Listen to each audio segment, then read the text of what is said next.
Hi dears, പുതിയൊരു വീഡിയോയിലേക്ക് എല്ലാവർക്കും സ്വാഗതം. അപ്പോൾ ഒരു ഞായറാഴ്ച ദിവസം ഞാനും ഇമ്മക്കുട്ടിയും കൂടെ കുടുംബശ്രീക്ക് പോവാണ്. അപ്പോൾ ഇത് നോക്കിക്കേ, ഞങ്ങൾ പോകുന്ന വഴിക്ക് ആമ്പൽ ഇങ്ങനെ കണ്ടത്തിൽ നിറഞ്ഞു നിൽക്കുന്നതാണ്. നമ്മൾ നേരിൽ കാണാൻ നല്ല ഭംഗിയായിരുന്നു, പക്ഷേങ്കിൽ അത് ക്യാമറയിൽ അത്രയും രസമായിട്ട് കിട്ടിയിട്ടില്ല. അപ്പോൾ ഇമ്മക്കുട്ടി പുറത്തിറങ്ങിയതിൻ്റെ സന്തോഷത്തിൽ ഇങ്ങനെ റോഡിൽ കൂടെ ഇങ്ങനെ ഓട്ടമാണ്, എപ്പോഴും അകത്ത് തന്നെ ഇരിക്കുന്നത് കാരണം. അപ്പോൾ ഞങ്ങൾ പോകുന്ന വഴിക്ക് കുടുംബശ്രീയിലുള്ള വേറൊരു ചേച്ചിയെ കണ്ടു. അപ്പോൾ ഞങ്ങൾ ചേച്ചിയുടെ കൂടെ ഇങ്ങനെ പോവാണ് കേട്ടോ. അപ്പോൾ നോക്കിക്കേ, കണ്ടത്തിലൊക്കെ ഇങ്ങനെ പോള വളർന്നിങ്ങനെ കിടക്കുന്നത് ഒരു കാണാൻ നല്ല ഭംഗിയില്ലേ, നല്ല പച്ചപ്പൊക്കെ ആയിട്ട് നല്ല രസമുണ്ടല്ലേ കാണാൻ. അപ്പോൾ ഞങ്ങളങ്ങനെ കാവ്യയുടെ വീട്ടിൽ വെച്ചായിരുന്നു, കാവ്യ ചേച്ചിയുടെ അമ്മു ചേച്ചിയുടെയും വീട്ടിലായിരുന്നു. അപ്പോൾ അവിടെ ചെന്നപ്പോൾ നിറയെ ലവലോലിക്ക നിൽക്കുന്നത് കണ്ടു. അപ്പോൾ ഞാനത് കാവ്യയെ കൊണ്ട് കുറച്ച് പറിച്ചെടുപ്പിച്ചു. അപ്പോൾ വീട്ടിൽ വന്നിട്ട് നെല്ലിക്കയും കൂട്ടി നമ്മൾ ഉപ്പിലിടാനായിട്ട് പോവാണ്. അപ്പോൾ അതിന് വേണ്ടിയിട്ട് ഇത് എല്ലാം കഴുകി, നെല്ലിക്കയും ലവലോലിക്കയും കഴുകി വീട്ടിൽ നിന്ന് കൊണ്ടുവന്ന കാന്താരിയൊക്കെ നന്നായി കഴുകി തുടച്ച് എടുത്തതാണ്. തുടച്ചെടുത്തതിന് ശേഷം നെല്ലിക്ക നല്ലതായിട്ട് വരഞ്ഞു വെച്ചിട്ടുണ്ട്.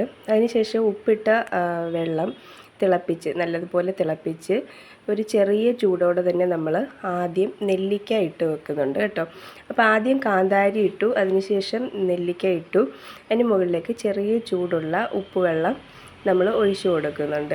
അപ്പോൾ അതൊന്ന് കുറച്ച് ആറിയതിന് ശേഷമാണ് നമ്മൾ ലവലോലിക്ക ചേർക്കുന്നത്.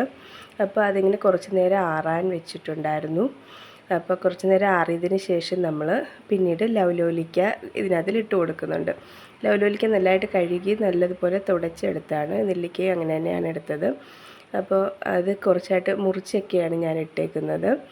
അപ്പോൾ അതേപോലെ ഇങ്ങനെ ഇട്ട് കൊടുത്തു.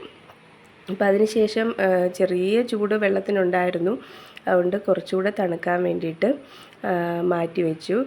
അതിന് മുകളിലേക്ക് കുറേ കാന്താരി കൂടെ നമ്മൾ ചേർത്ത് കൊടുത്തായിരുന്നു. അപ്പോൾ കുറച്ചുകൂടെ തണുക്കാൻ വേണ്ടിയിട്ട് നമ്മൾ മാറ്റി വെച്ചു. അപ്പോൾ തണുത്തതിന് ശേഷം അടപ്പ് നല്ല മുറുക്കമില്ലാത്തതായതുകൊണ്ട് ഞാനതിന് പുറത്തുകൂടെ ഒരു കവറൊക്കെ ഇട്ട് റബ്ബറൊക്കെ ഇട്ട് മുറുക്കി കെട്ടി വെച്ചിട്ടുണ്ടായിരുന്നു.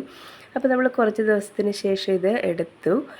നോക്കിയേ, ഇപ്പോൾ ഇങ്ങനെ ഈ ഒരു പരുവത്തിലാണ് നമുക്ക് കിട്ടിയത്. നല്ല ടേസ്റ്റായിരുന്നു, ഉപ്പും എരിവും ഒക്കെ പിടിച്ചിട്ട്. കാന്താരിയുടെ അറ്റം കുറച്ച് മുറിച്ചായിരുന്നു ഞാൻ ഇട്ടിട്ടുണ്ടായിരുന്നത്. എല്ലാ കാന്താരിക്കും അങ്ങനെ മുറിച്ചിട്ടില്ല, കുറച്ചൊക്കെ അങ്ങനെ മുറിച്ചിട്ടതുകൊണ്ട് ചെറിയൊരു എരിവ് കൂടെ കിട്ടിയിട്ടുണ്ട്. അപ്പോൾ നവരാത്രി നോയമ്പൊക്കെ അല്ലേ, അപ്പോൾ ഞാൻ ഉച്ചയൂണ് കഴിക്കുന്നതാണ്. അപ്പോൾ തൈരും മുരിങ്ങയില തോരനും ഇതേപോലെ നമ്മൾ ഉപ്പിലിട്ട ലവലോലിക്കയും നെല്ലിക്കയും കൂട്ടിയാണ് കഴിക്കുന്നത്.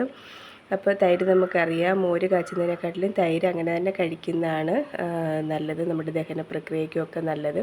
മുരിങ്ങയില എന്ന് പറഞ്ഞാൽ അയണിൻ്റെ അംശം ഏറ്റവും കൂടുതലുള്ളതാണ്. നമുക്ക് ബ്ലഡ് ഉണ്ടാവാനും വൈറ്റമിൻ എയുടെ കണ്ടൻറ്റൊക്കെ ഏറ്റവും കൂടുതലുണ്ട്. കണ്ണിൻ്റെ കാഴ്ചയ്ക്കും ഒക്കെ ഇലത്തോരൻ ഏറ്റവും ബെസ്റ്റാണ്.